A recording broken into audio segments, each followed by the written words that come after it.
বাদশা বলে আমি তোমার কাছে সিলিন্ডার হয়ে গেলাম, সিলিন্ডার করলাম।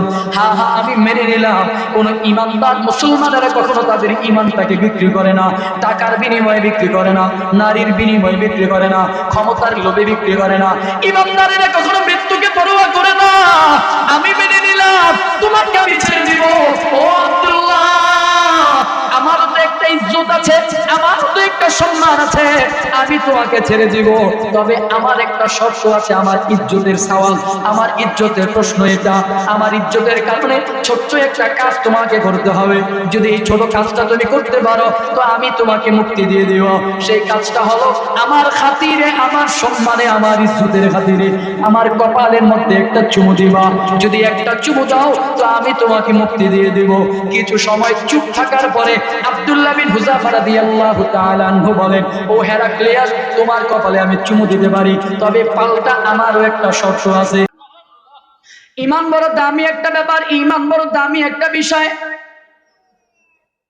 নবীজি সাল্লাল্লাহু আলাইহি ওয়াসাল্লাম তার কলিজার টুকরা সন্তান ফাতেমাতুজ জাহরা রাদিয়াল্লাহু তাআলা আনহাকে নসিহত করলেন, ও ফাতেমা, তুমি তোমার কবরে যাইবা, সাবধান, তুমি তোমার কবরে তোমার সামানা নিয়ে তুমি যাও, তুমি তোমার ঈমান নিয়ে তোমার কবরে যাও।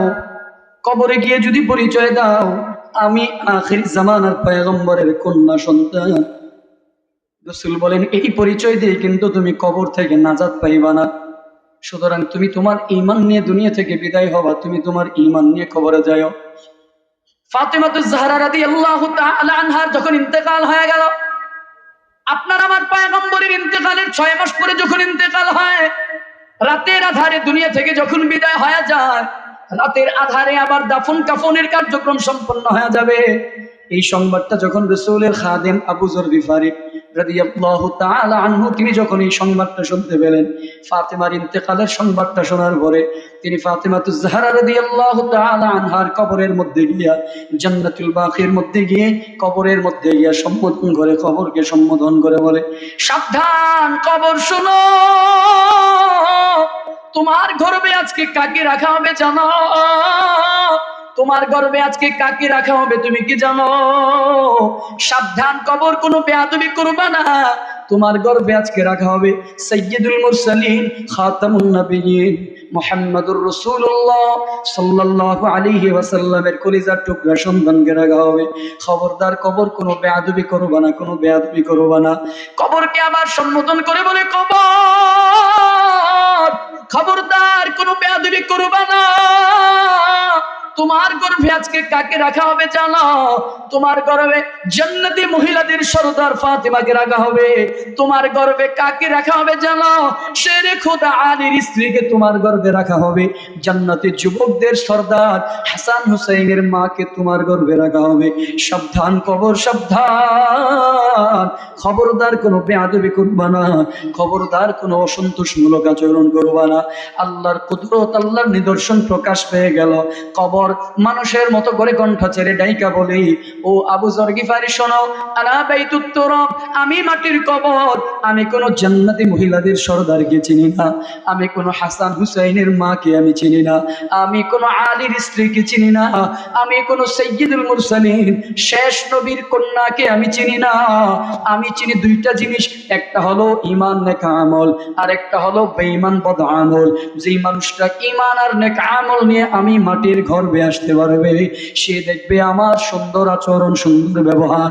আর কেউ যদি, আল্লাহ না করুন, কেউ যদি বেঈমান হয়ে কবরে যায়, সে দেখবে আমার দুর্ব্যবহার, সে দেখবে আমার দুরাচরণ।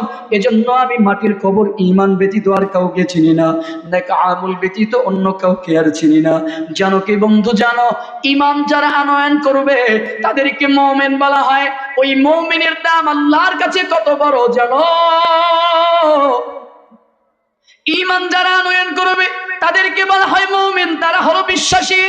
ওই ঈমানদারদের দাম আল্লাহর কাছে কত বড় জানো? মুসলিম শরীফের বর্ণনায় আপনার আমার পয়গম্বর জানায়া দেন, ক্বালা রাসূলুল্লাহ সাল্লাল্লাহু আলাইহি ওয়াসাল্লাম, লা তাকুমুস সাআ হাত্তা ইউকালা ফিল আরদি আল্লাহ আল্লাহ। পয়গম্বর আকরাম সাল্লাল্লাহু আলাইহি ওয়াসাল্লাম জানায়া দেন, বলে ততক্ষণ পর্যন্ত কিয়ামত সংঘটিত হবে না, লা তাকুমুস সাআ, ততক্ষণ পর্যন্ত কিয়ামত সংঘটিত হবে না। বলে কতক্ষণ পর্যন্ত? হাত্তা ইউকালা ফিল আরদি আল্লাহ আল্লাহ।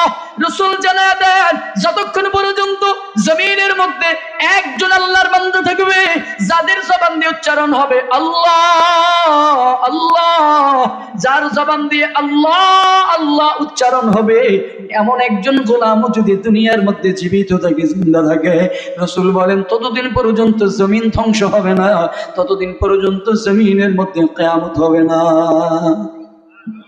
এজন্য মুহাব্বতে বলেন ঈমানের দাম আছে না নাই? আছে। আর একটু মুহাব্বতে বলেন আছে না নাই? ঈমানদারদের দাম কেমন আছে, আল্লাহর কাছে কেমন আছে? এই ঈমানটা আপনি আমি গ্রহণ করা লাগবে। আজকে আপনি আমি নিজেদেরকে পরিচয় দিই, আমি ঈমানদার, আমি মুমিন, আমি মুসলমান। বন্ধুরা আমার, আপনার আমার ঈমান আর সাহাবায়ে কেরামের ঈমানের মধ্যে তফাৎ পার্থক্য কেমন জানো? রব্বুল ইজ্জত জালালাল্লাহ পাক রব্বুল আলামিন আপনাকে আমাকে ঈমান আনয়ন করার কথা বলেছেন, বলে ঈমান আনতে হবে। বলে কেমন ঈমান আনবো? সূরা বাকারার মধ্যে আল্লাহ তাআলা জানায়া দেন, আমিনু কামা আমানান নাস। ঈমান যদি আনতে হয়, ঈমান যদি আনতেই হয় তো ঈমান আনো। ওই নাস দ্বারা উদ্দেশ্য হচ্ছে সাহাবায়ে কেরাম। মুফাসসিরিনে কেরামগণ বলেন নাস দ্বারা উদ্দেশ্য মাকসাদ হলো সাহাবায়ে কেরাম। ঈমান যদি আনতে হয় তো সাহাবায়ে কেরামদের মতো করে ঈমান আনো। সাহাবায়ে কেরামের ঈমান কেমন কুওয়াতি ঈমান ছিল, এ বন্ধুরা আমার 15 থেকে 20 মিনিট সময় আপনাদেরকে আর বিরক্ত করব, এরপরে হয়তো বেশি সময় বিরক্ত করা লাগবে না। সাহাবায়ে কেরামের ঈমানের পাওয়ার, ঈমানের কুওয়াত কেমন ছিল? রাসূলের একজন সাহাবীর ইতিহাস আপনাদেরকে শোনাই। আপনার আমার পয়গম্বরের একজন সাহাবী ছিলেন, নাম আব্দুল্লাহ বিন হুযায়ফা রাদিয়াল্লাহু তাআলা আনহু। তিনি কেমন কুওয়াতওয়ালা ঈমানদার ছিলেন, কেমন কুওয়াতি ঈমানওয়ালা ছিলেন জানো? মুসলমানদের দ্বিতীয় খলিফা ফারুক আযম রাদিয়াল্লাহু তাআলা আনহুর জামানার কালের কথা। এই সময়টায় মুসলমানদের সঙ্গে আর রোমের খ্রিস্টানদের সঙ্গে একটা যুদ্ধ সংঘটিত হয়েছিল। একটু মনোযোগ দিয়ে সাহাবায়ে কেরামের ঈমানের পাওয়ারের কথা আমরা একটু শুনবো। আব্দুল্লাহ বিন হুযায়ফা রাদিয়াল্লাহু তাআলা আনহু তেমন কুওয়াতি ঈমানের অধিকারী ছিলেন, কেমন পাওয়ার ঈমানওয়ালা ছিলেন, কেমন ঈমানদার ছিলেন, এটা বোঝাবার জন্য মুসলমানদের তখন একটা যুদ্ধ সংঘটিত হয়, রোম খ্রিস্টানদের সঙ্গে মুসলমানদের যুদ্ধ। তৎকালীন জামানায় দুইটা সাম্রাজ্য ছিল, একটা হলো রোম আর একটা হলো পারস্য। এই দুইটা সাম্রাজ্য ছিল বড় শক্তিশালী, বড় সুপার পাওয়ারওয়ালা, যেমন বর্তমানে আমেরিকা আর রাশিয়ার মতো। বলেন তো আমেরিকার পাওয়ার আছে না নাই? আরে আজকে বল আছে না নাই? আমেরিকার পাওয়ার আছেই না, বরঞ্চ তারা কেমন ক্ষমতার অপব্যবহার করে। ওই যে গত কিছুদিন পূর্বের কথা, এই আমেরিকা পৃথিবীর পরাশক্তিধর রাষ্ট্র, এরা নিজেদের ডেল্টা ফোর্সের ক্ষমতা প্রয়োগ করে এরা একটা স্বাধীন রাষ্ট্র ভেনিজুয়েলার প্রেসিডেন্টকে এরা রাতের আধারে তুলে নিয়ে যায়। কথা কয় না? ক্ষমতা আছে না নাই? ক্ষমতা আছে বলেই এমন পাওয়ার দেখায়। কত বড় স্পর্ধা! স্বাধীন রাষ্ট্র, স্বাধীন সার্বভৌমত্ব, স্বাধীন রাষ্ট্রের একজন প্রেসিডেন্টকে তুলে নিয়ে গেল রাতের আধারে। বলে কেন? কেন? বলে শুধুমাত্র একটাই কারণ। তার কারণটা হলো আমেরিকার সাথে তাদের তেলের চুক্তি মন মতো হয় নাই।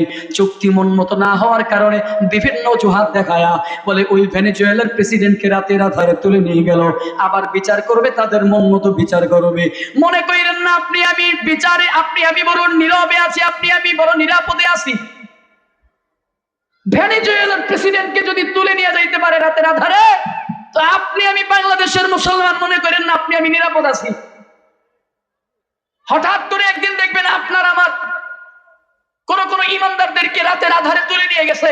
এতদিন পর্যন্ত তো রাতের আধারে তুলে নিয়ে আয়না ঘরের মধ্যে রাখতো, কিন্তু সামনে এমন দেশ আসতেছে যারা হক বলবে, খেলাফতের জন্য যারা রাজ কায়েম করার চেষ্টা করবে, খেলাফতের জন্য যারা চেষ্টা করে যাবে, ওদেরকে তুলে নিয়ে আমেরিকাতে নিয়ে তাদেরকে বিচার করা হবে। মনে করেন না আপনি আমি নিরাপদ আছি? নিরাপদ নাই, নিরাপদ নাই। পৃথিবী এখন নিরাপদ না, বরঞ্চ দিন দিন পৃথিবী আরো অশান্ত হয়ে যাচ্ছে। পৃথিবী এখন আস্তে আস্তে ধীরে ধীরে তৃতীয় বিশ্বযুদ্ধের দিকে অগ্রসর হচ্ছে। যার কিছুদিন পরে বাস্তব প্রমাণ দেখবেন এই আমেরিকার সাথে এই শুরু হয়ে যাবে।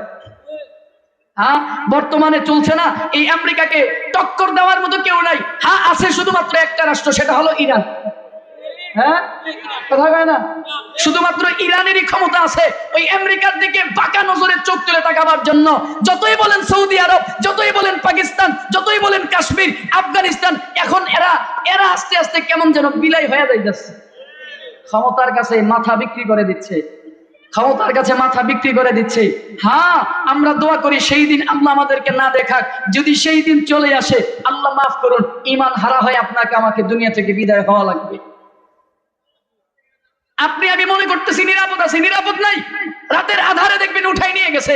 আমেরিকা লাগবে না, বেশি দূরের কথা না, গত কয়েকদিন পূর্বের কথা। যারা হক বলে ওই 17 বছরের ইতিহাস এখনো আছে, 17 বছরের অভ্যাস এখনো আছে। যারা হক বলতে চায়, আমাদের কিছুদিন পূর্বে আমাদের ফেনীর এক ভাই একজন খতিব সাহেবকে রাতের আধারে উঠাই নিয়ে গেছে না, উঠাই নিয়ে 3-4 দিন রাখছে না। কেন বলে? শুধুমাত্র এই হক কথাগুলো জবান দিয়ে বলার কারণে। কিন্তু আমরাও বলে দিতে চাই, কয়জন ইমাম সাহেবদেরকে, কয়জন খতিব সাহেবদেরকে তোমরা বন্দী করে রাখবা? কয়জন ইমানদারের জবান তোমরা বন্ধ করে রাখবা? একজনের জবান বন্ধ করবা তো হাজারো লাখ জবান তৈরি হয়ে যাবে হক বলার জন্য। এক মামুনুল হকের কথা বন্ধ করার জন্য চেষ্টা করেছো, তো জমিনের মধ্যে হাজারো মামুনুল হক তৈরি হয়ে গেছে, ঠিক কিনা? এক সাইদির কথা বন্ধ করার চেষ্টা করেছিলে, জমিনে হাজারো সাইদি তৈরি হয়ে গিয়েছিল। এক ফয়জুল করিমের কণ্ঠ বন্ধ করে দিতে চাইবা, হাজার ফয়জুল করিম তৈরি হয়ে যাবে ইনশাআল্লাহুল আজিজ। আমরা হলফ করে বলতে পারি, যতই রক্ত ঝরুক, যতই জীবন ঝরুক, আমরা কোনোদিনই জমিনটাকে বেঈমানদের হাতে উঠাইয়া দিতে পারবো না। ইমানের কাছে কখনো মুসলমান কখনো মাথা নত করে দেখুন না। ইমানের কাছে কখনো, কাফেরের কাছে, বেঈমানের কাছে ইমানের ব্যাপারে কোনো মুসলমান কখনো কোনো আপোষ করে? আর একটু জোরে বলেন, কখনো কোনো আপোষ আছে? আল্লাহ আমাদের বোঝার তৌফিক দান করুক, আমিন বলেন না। আর একটু জোরে বলেন না, আমিন। ওই সময়ের কথা, দুইটা রাষ্ট্র ছিল বড় ক্ষমতাধর রাষ্ট্র, একটা হলো রোম আর একটা হলো পারস্য। রোমের প্রেসিডেন্ট ছিল হেরাক্লিয়াস, বাদশাহ হেরাক্লিয়াস। হেরাক্লিয়াস ওই সময় মুসলমানদের সৈন্যদের ব্যাপারে প্রশংসা শুনেছে। মুসলমানদের বড় প্রশংসা শুনলো। বলে কেমন প্রশংসা? বলে মুসলমানেরা প্রয়োজনে তাদের জীবনটাকে বিলীন করে দেয়, কখনো ঈমান ছাড়ে না। বাদশাহ হেরাক্লিয়াস যখন এই সংবাদটা শুনতে পাইল, বাদশার দিলের ভিতরে একটা কৌতূহল জাগলো। আমারও মন চায় মুসলমানদেরকে একটু পরীক্ষা করতে মন চায়, মুসলমানদেরকে দেখতে মনে চায়। যুদ্ধ সংগঠিত হয়ে গেল। সংক্ষেপে বলছি, মুসলমানদের সাথে আর খ্রিস্টান যারা আছে, ওই রোমান খ্রিস্টানদের সাথে মুসলমানদের যুদ্ধ সংগঠিত হয়ে গেল। রোম বাদশাহ হেরাক্লিয়াস বলে দিল, সৈন্যরা শোনো, যদি পারো আমার কাছে জীবিত কোন মুসলমান সৈন্যকে আমার কাছে নিয়ে আসবা।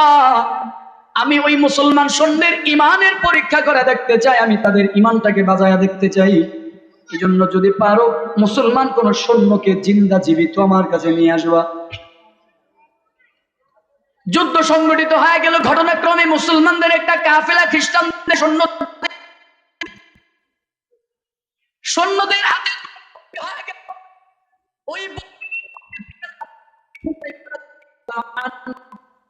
আব্দুল্লাহ বিন হুযাফা রাদিয়াল্লাহু তাআলা আনহুকে সেখান থেকে বাছাই করে বাদশাহ রাজপ্রাসাদে নিয়ে যাওয়ার জন্য বাছাই করা হয়।